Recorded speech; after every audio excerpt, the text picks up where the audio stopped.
Nació en una edad de barbarie y cambió la manera de entender la guerra. Llevó a Roma al borde de la destrucción.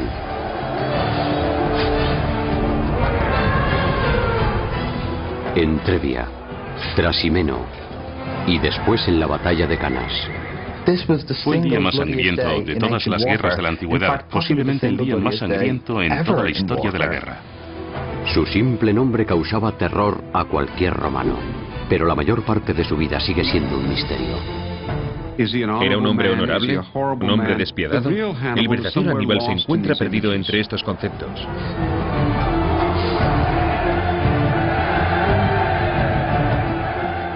Genio militar, monstruo, leyenda.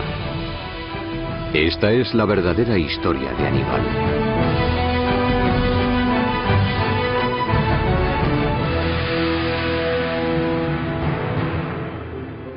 En el 202 a.C., dos hombres se encontraron en las áridas explanadas del norte de África. Por un lado el general cartaginés Aníbal y por otro el cónsul romano Escipión. Allí discutieron las posibilidades de firmar la paz y los costes de una guerra que había durado demasiado tiempo. En los 16 años de campaña habían perdido padres, hermanos, tíos y amigos. Aníbal y Escipión se separaron sin llegar a un acuerdo.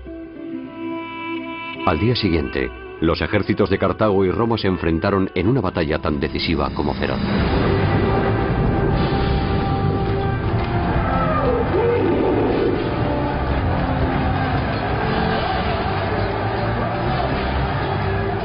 En esa batalla se decidiría qué nación tomaría el camino del imperio y cuál el de la destrucción absoluta. Durante casi 2 décadas, Roma había sido incapaz de detener la marcha de Aníbal a través de Italia. Durante ese tiempo había encadenado victoria tras victoria y había acabado con la vida de más de 100.000 soldados romanos. Sus hazañas fueron inmortalizadas en los textos de los historiadores Polibio y Livio. Pero se conoce muy poco de la vida de este hombre. ¿Fue un libertador, un bárbaro o las dos cosas? En lo que se refiere al propio Aníbal no sabemos todo lo que nos gustaría. El verdadero Aníbal, que parece que fue un hombre con una gran habilidad, la habilidad de ganarse la lealtad de las personas que le rodeaban, un hombre que tenía un plan muy preciso de cómo llevar a cabo la guerra, quizás no fuera ni un monstruo ni un héroe. No dudaba a la hora de cometer las más terribles atrocidades, pero por otro lado, demostraba respeto y honor hacia los vencidos.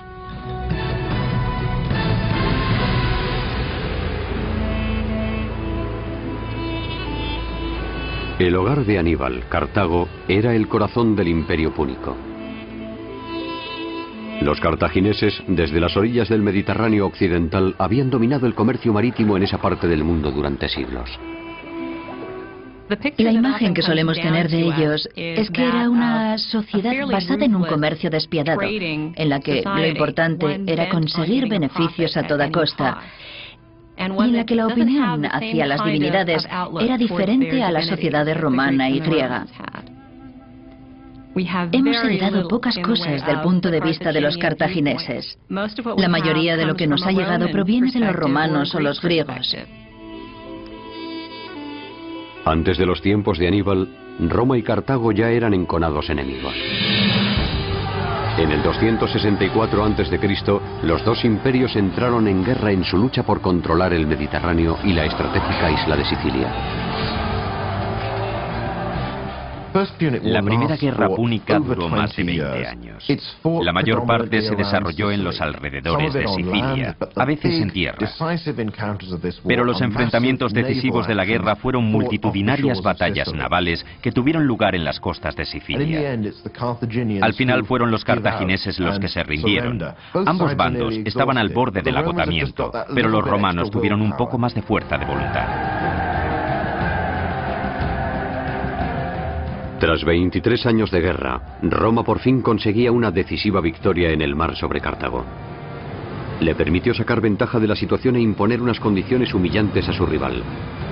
Cartago fue obligada a desmantelar la mayor parte de su fuerza naval, olvidar sus aspiraciones sobre Sicilia y pagar unas enormes indemnizaciones a los romanos. Lo que echó sal a las heridas de los cartagineses fue la manera en que los romanos les trataron. En todos los acuerdos con Cartago, los romanos dejaron absolutamente claro que Cartago no era un igual de Roma, por lo que respectaba a los romanos ya no tenían ningún derecho. El general cartaginés Amílcar Barca regresó de la primera guerra púnica junto a su familia y a su impresionable hijo de 6 años, Aníbal.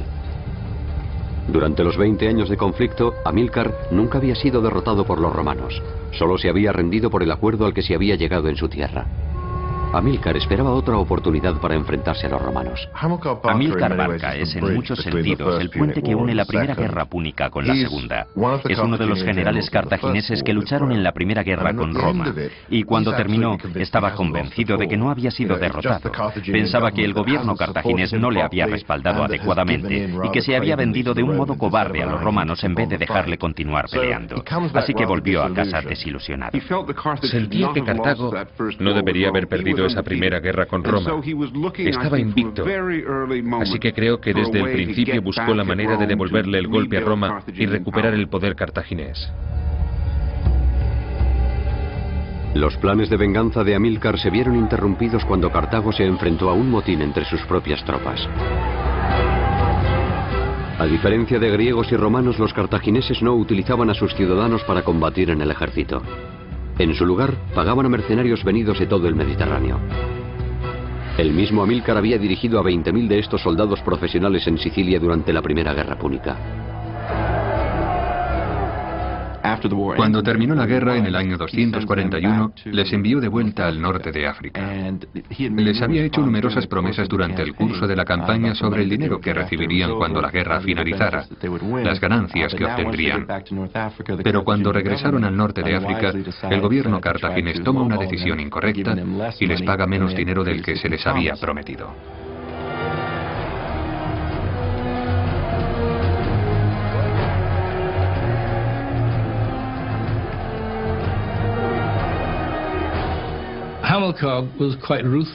Amílcar era despiadado con ellos.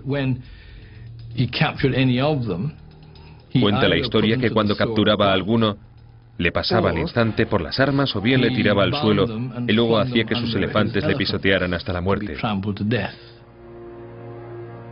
Pretendía servir de advertencia a los demás.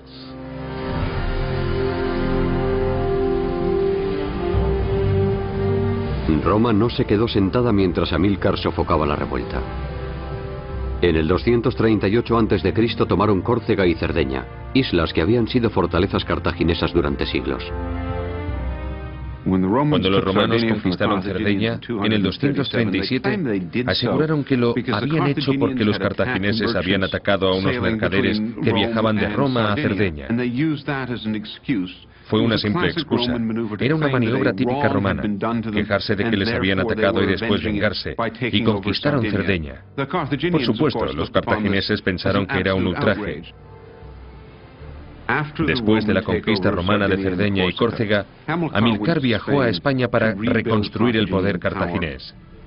Si Cartago tenía pensado conquistar Roma, iba a necesitar nueva mano de obra, y la fuente de esa mano de obra sería España. Hacía tiempo que Cartago había establecido colonias allí. Amílcar las visitó para reforzarlas y crear bases militares. Según el historiador romano Livio, en ese momento Aníbal entró en las páginas de la historia. Amílcar estaba a punto de salir con sus tropas hacia España cuando Aníbal, que entonces tendría unos 9 años, le suplicó que le dejara ir con él. Amílcar, que estaba realizando un sacrificio para solicitar el éxito de la misión, llevó al niño hasta el altar y le hizo jurar solemnemente, con una mano sobre la sagrada víctima, que en cuanto fuera lo suficientemente mayor se convertiría en enemigo de la gente de Roma. En los años que siguieron, Aníbal nunca traicionó aquel juramento de su niñez. Aquellas palabras pronunciadas en el templo de Baal infundirían terror en los corazones romanos.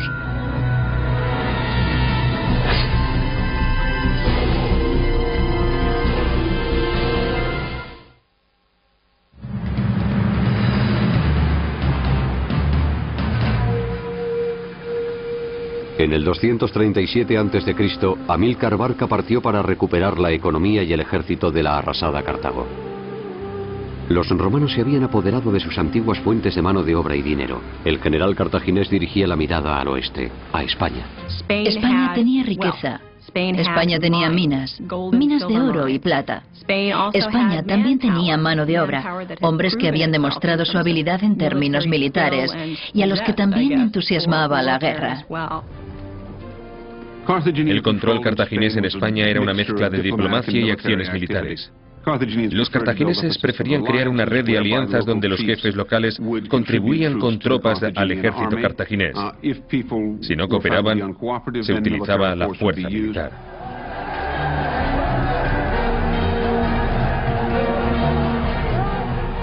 Amílcar Barca, cuyo apellido significaba relámpago, entró en España como una fuerza de la naturaleza.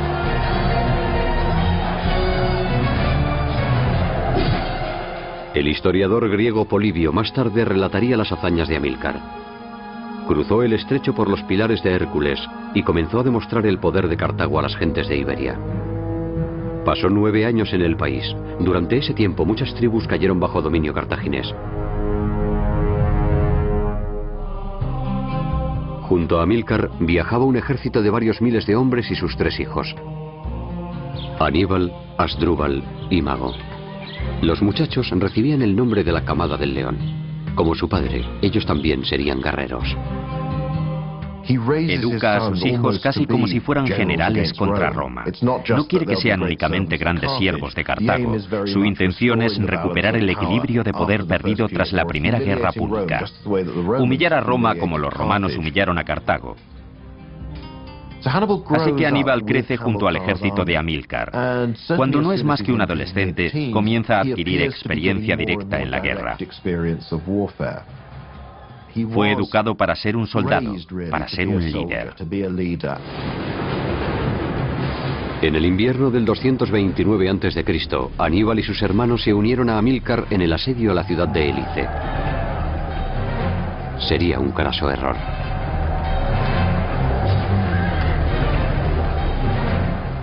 Durante la batalla, un jefe local español junto con su ejército llegó para unirse al bando de los cartagineses.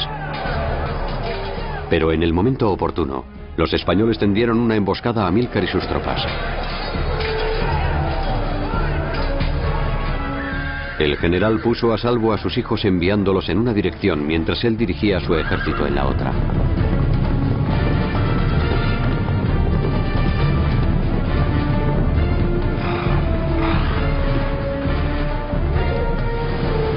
Pronto se encontró atrapado entre el enemigo y un caudaloso río. Sin oportunidad alguna de escapar, Amílcar se arrojó junto a su caballo a los rápidos.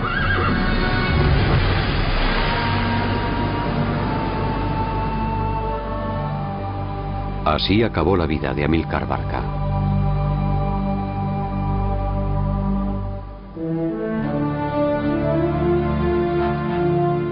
A los 5 años de la muerte de su padre, Aníbal fue nombrado comandante militar supremo de Cartago. En palabras del historiador Livio, las tropas le recibieron con unánime entusiasmo. Los viejos soldados sentían que el mismo Amílcar les había sido devuelto en la persona de aquel joven. En los rasgos y en la expresión de la cara del hijo volvieron a ver al padre, la misma fuerza en su mirada, el mismo fuego en sus ojos. En ese momento Aníbal recuerda a su padre a los hombres. Es muy inquieto. Es el primero que entra en la batalla y el último que sale. Vive de la misma manera que sus hombres. Se ponía a su altura y es capaz de demostrar que tiene las hechuras de un líder. El ejército le aclama como general y las autoridades civiles de Cartago a muchos kilómetros de distancia aceptan el nombramiento. Este acontecimiento elevó la moral de la tropa a límites insospechados. Era un ejército que llevaba junto mucho tiempo y estaba dirigido por un compañero soldado en lugar de por alguien nombrado en alguna lejana ciudad al que nadie había visto nunca. En muchos sentidos es un auténtico líder multinacional. Es más español que cartaginés. Tiene poderosos lazos con las diferentes nacionalidades que forman su ejército. Pero al mismo tiempo nunca parece olvidar el hecho de que es cartaginés. Los años posteriores a la muerte de Amílcar demostraron ser fructíferos para los bárcidos, ya que fundaron la ciudad de Cartago Nova, acuñaron monedas con los retratos de sus familiares y añadieron miles de nuevos soldados leales a su ejército. Romanos. Sus hazañas fueron inmortalizadas en los textos de los historiadores Polibio y Livio. Pero se conoce muy poco de la vida de este hombre. ¿Fue un libertador, un bárbaro o las dos cosas? En lo que se refiere al propio Aníbal no sabemos todo lo que nos gustaría. El verdadero Aníbal, que parece que fue un hombre con una gran habilidad, la habilidad de ganarse la lealtad de las personas que le rodeaban, un hombre que tenía un plan muy preciso de cómo llevar a cabo la guerra, quizás no fuera ni un monstruo ni un héroe. No dudaba. Nació en una edad de barbarie y cambió la manera de entender la guerra. Llevó a Roma al borde de la destrucción.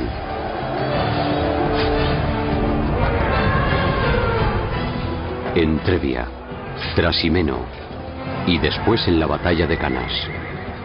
Fue el día más sangriento de todas las guerras de la antigüedad, posiblemente el día más sangriento en toda la historia de la guerra. Su simple nombre causaba terror a cualquier romano, pero la mayor parte de su vida sigue siendo un misterio. ¿Era un hombre honorable? ¿Un hombre despiadado? El verdadero Aníbal se encuentra perdido entre estos conceptos.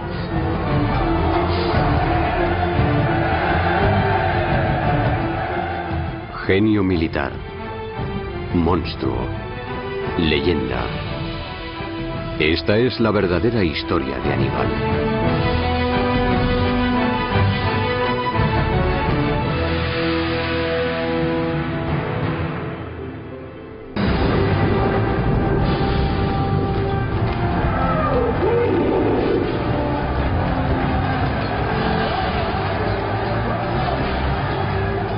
En esa batalla se decidiría qué nación tomaría el camino del imperio y cuál el de la destrucción absoluta.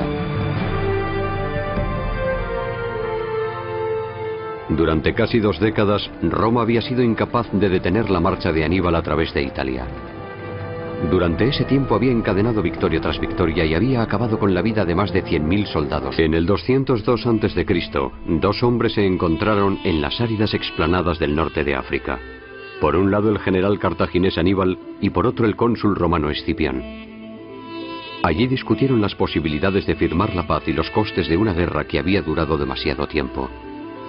En los 16 años de campaña habían perdido padres, hermanos, tíos y amigos. Aníbal y Escipión se separaron sin llegar a un acuerdo. Al día siguiente, los ejércitos de Cartago y Roma se enfrentaron en una batalla tan decisiva como feroz.